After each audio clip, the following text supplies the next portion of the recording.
अगर याद रखें, नाफरमानी के साथ ज्यादा आ रहा हो, नाफरमानी के साथ हराम तरीके से, ये अल्लाह का इनाम नहीं है,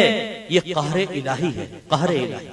क्योंकि मेरे आका फरमाते हैं, जब अल्लाह ताला किसी बंदे के साथ उसको बर्बाद करने का इरादा करता है तो दुनिया की नेमतें उस पर खोल देता है, और उसकी वो इतनी नेमतों में आता है कि तौबा का ख्याल ही निकल जाता है, और अल्लाह ताला उस नेमतों के बदले में उसकी नेकियां खत्म करता रहता है। हत्ता कि अगर मौत के वक्त भी उसकी कुछ नेकियां बाकी हों तो अल्लाह ताला उसको मौत में आसानी देता है, और ये मौत की आसानी उसकी बाकी नेकियां भी ले जाती है। तो आपने देखा होगा बहुत से फ्रॉडी होते हैं, मरते हैं, आप कहते हैं यार बड़ी आसान मौत आई इसको, तो सुना था गुनाहगार तो बड़ा सख्त मौत मरता है, ये तो बड़े आराम से मर गया।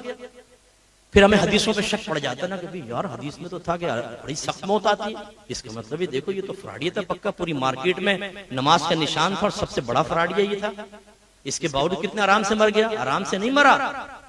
वो एक लम्हे के अंदर जो अल्लाह ने उसको अजाब दिया वो तो आप समझ ही नहीं सकते हैं,